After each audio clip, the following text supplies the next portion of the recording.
Ada ibu rumah tangga dan anak SD di perputaran judi online senilai 81 triliun di Indonesia.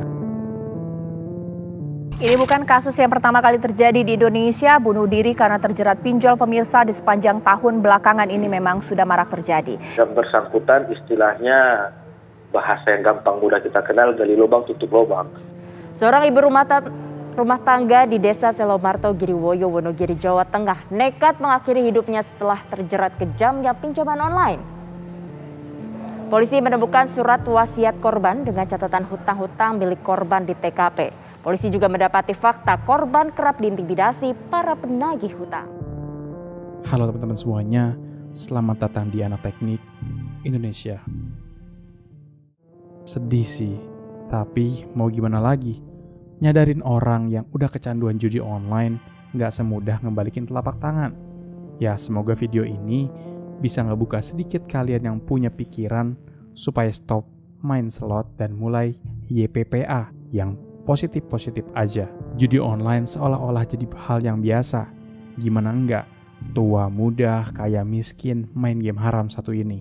Bahkan DPRD yang tertangkap kamera main slot tapi yang ngakunya main Candy Crush jadi salah contoh bahwa orang kaya aja kalau udah kecanduan ya susah berhentinya. Gak akan kenal waktu, gak kenal keadaan. Ya sekali spin terus. Sampai lupa sama yang namanya kewajiban. Masalah judi online dan pinjaman online ilegal yang ada di Indonesia ini sangat mengkhawatirkan.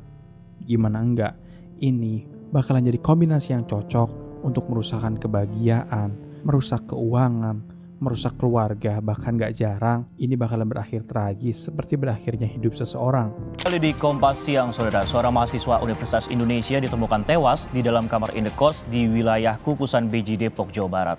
Hasil penyelidikan polisi, pelakunya adalah senior satu jurusan kuliah. Korban MNZ ditemukan berada di kolong tempat tidur. Jasadnya terbungkus plastik hitam dengan sejumlah luka di bagian tubuh.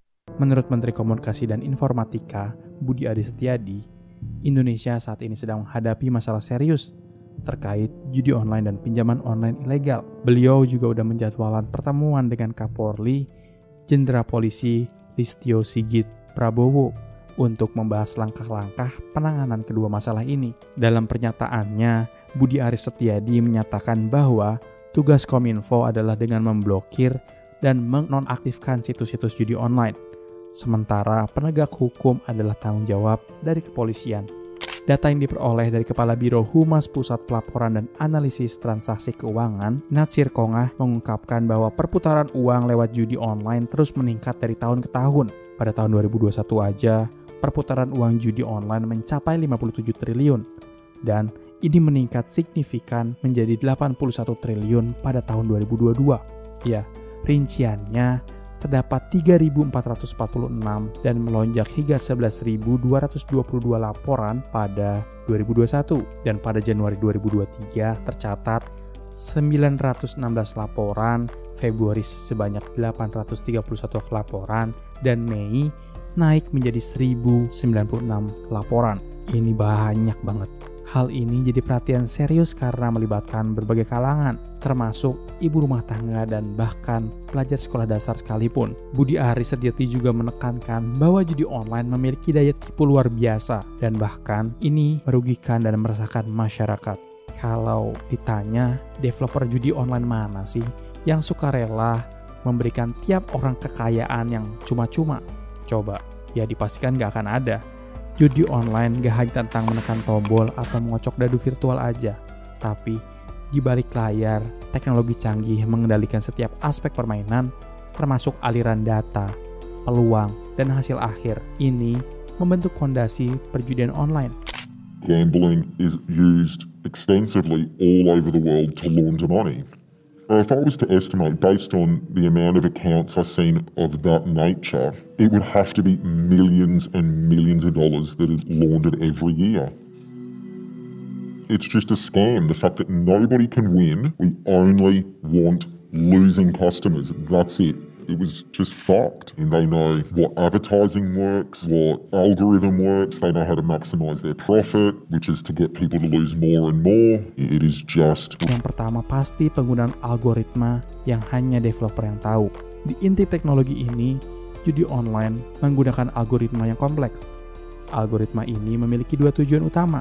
Yang pertama, menghasilkan hasil acak yang adil dan menguntungkan platform judi itu sendiri. Yang kedua ada random number generator. Dalam permainan seperti mesin slot atau rotate, algoritma menggunakan generator angka acak untuk menciptakan hasil yang tampak acak. Meskipun tampak seperti keberuntungan, sebenarnya semua sudah diatur oleh perhitungan matematika dan teknologi tentunya. I was a customer account supervisor at one of the biggest gambling companies in the world.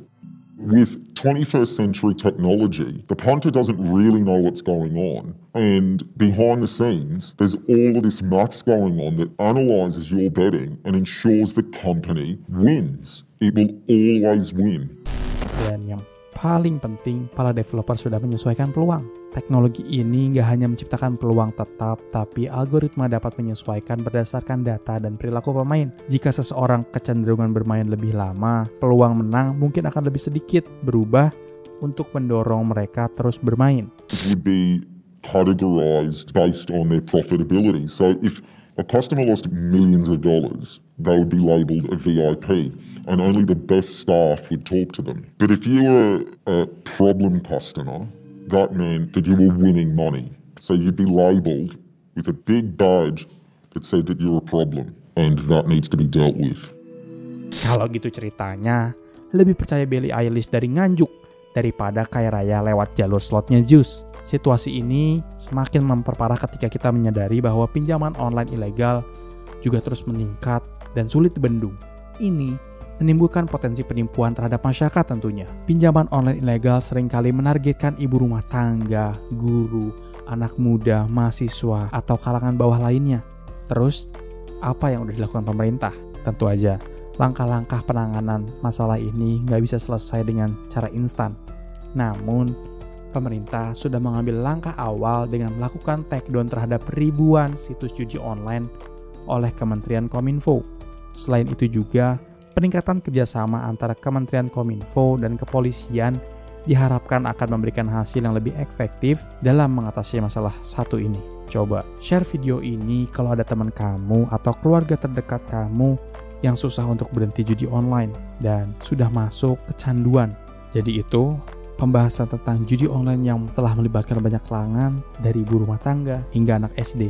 Jangan lupa untuk like, comment, and subscribe agar kita terus bisa berbagi informasi bermanfaat seperti ini. Jangan lupa kalau ada request untuk konten, bisa komen aja di kolom komentar dan tuliskan komentar kamu next kita bahas apa.